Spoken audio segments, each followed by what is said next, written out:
Amelia Earhart was adored. As the most well-known female aviator in the world, setting aerial record after aerial record, her name echoed through the country and was plastered on newspapers nationwide. She was the aviation pioneer of the 20s and 30s. But then came the fateful day in 1937, when Amelia became famous for a very different reason: her unsolvable, mysterious, shocking, and tragic disappearance. All kinds of wild theories have circulated ever since. Was she a spy captured by the Japanese? Did she sink to the bottom of the ocean? Did she return to the US and live a double life? Thanks to modern technology and the ongoing expeditions of a few dedicated individuals, we finally have the answers. From an early age, it was clear that Amelia Mary Earhart was destined for greatness. She would have been remembered as an historical icon regardless of whether or not she had disappeared. All the mystery did was solidify her name and etch it even deeper into the history books. As a youngster growing up in Kansas, Amelia was always described as a lass with an insatiable sense for adventure and adrenaline. She'd be climbing trees, exploring neighborhoods, and spending as much time as she could in the great outdoors, admiring the natural beauty of the world. Even though her appetite for adventure was second to none, it wasn't until well into her early adult life that her radar locked onto a career in the skies. At the age of 23, Amelia strapped into a small racer plane alongside famous flyer Frank Hawks, taking off from Long Beach, California. From that point on, she was hooked. That single flight lit a fire in her belly and was the first step en route to Amelia becoming just the 16th female pilot in history, and in hindsight, the most critical.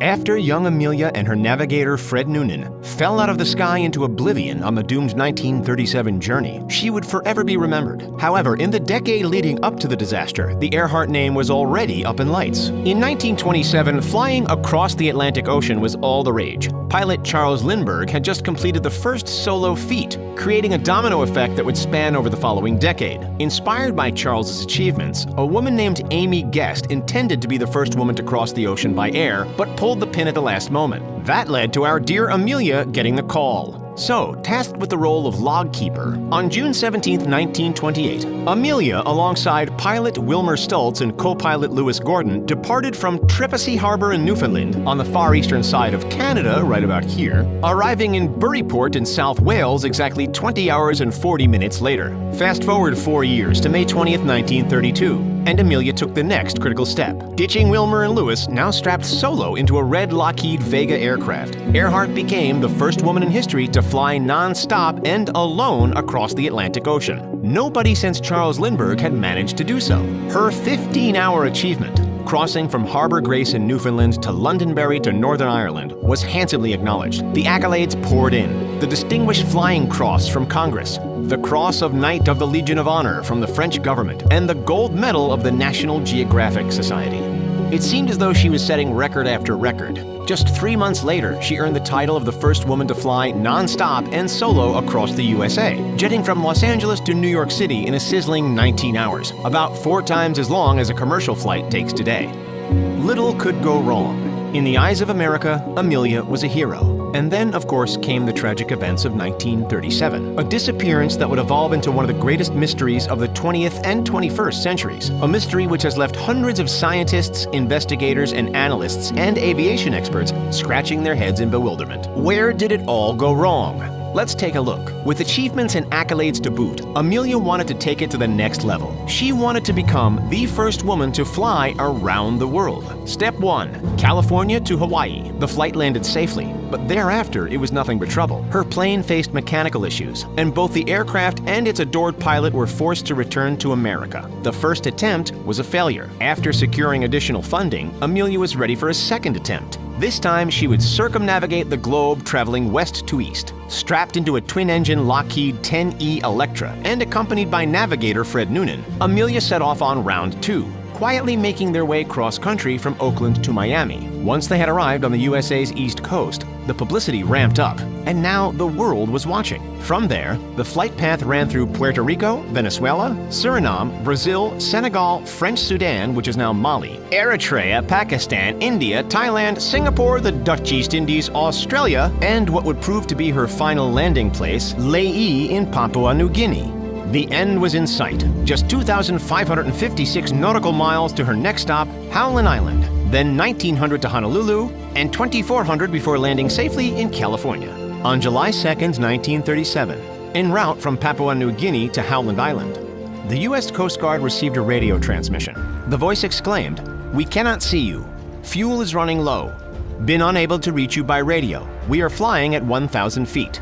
That was the last piece of communication on record from Amelia and Fred. An immediate $4 million search was launched to uncover the bodies or the wreckage, the most expensive in history until that point. But for decades, leads were non-existent. With no proof turning up despite authorities' best efforts, people started to wonder, what actually happened to the plane? Was it all a cover-up? How does it make sense that no evidence was found? Investigators were baffled, and rightly so. They legally declared Amelia and Fred deceased in 1939, but not because they had proof that they died, rather because they had no proof that they survived. It took 3 whole years for the first clue to emerge from the ashes, over on this empty remote island called Nikumaroro, spanning just 4.7 miles long and 1.6 miles wide. A team from the Phoenix Island settlement scheme stumbled across what looks to be human bones. This led to further insight, including a woman's shoe. Still, despite finding bones in a shoe, no evidence of the plane unearthed. Enter the castaway theory. Many believe that Amelia and Fred successfully landed somewhere only to eventually perish due to a lack of supplies and communication,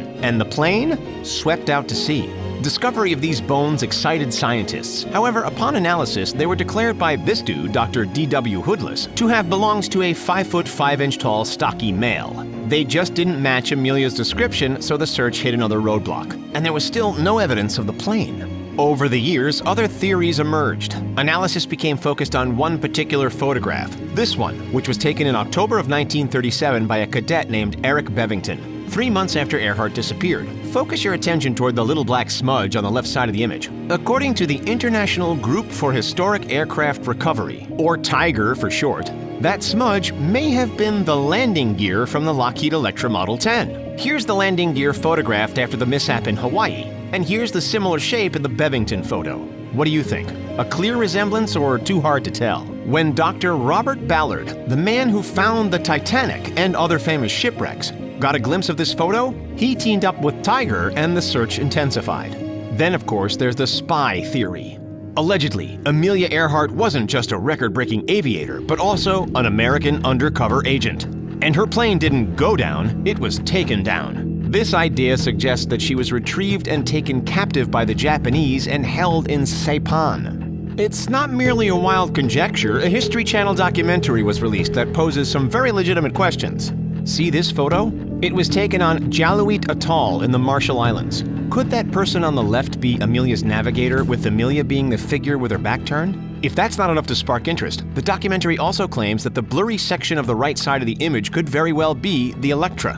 Whether true or not, it begs the question, why was this photo buried so deep in the National Archives for decades before surfacing in 2017? Is there more to the story? Some say that it was hidden because in reality, Amelia Earhart returned to the USA and began a new life in New Jersey. We'll let you decide that one for yourself.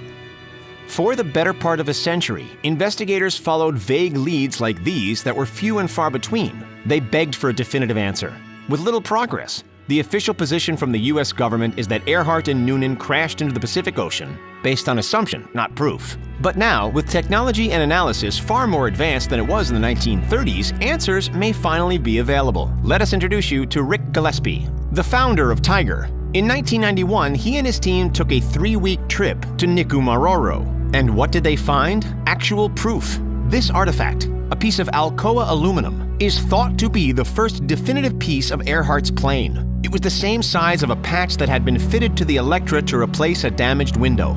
A piece of material like this would be worth hundreds of thousands, if not millions of dollars to museums if proven to be entirely legitimate. That piece of evidence caused Gillespie to return to the island again and again, and he kept finding proof. On a subsequent visit, he uncovered 5 broken pieces of a jar. When reassembled, the glass fragments made up a nearly complete jar identical to the ones used to hold Dr. Berry's freckle ointment. It's well known that Amelia Earhart was not fond of her freckles, so carrying a small jar on her multiple week-long trip wasn't unlikely. According to Gillespie, what's more important than the exact contents of the jar was the fact that 4 of the 5 broken pieces were found in one spot. The 5th shard, however, was discovered about 65 feet away near the bones of a turtle, indicating that the piece may have been used as a cutting tool for food. If this theory has any merit, how long could they actually have survived? A few weeks from the time they ran out of food, easy. But from the moment they were without water, the time frame shrinks significantly to just a few days.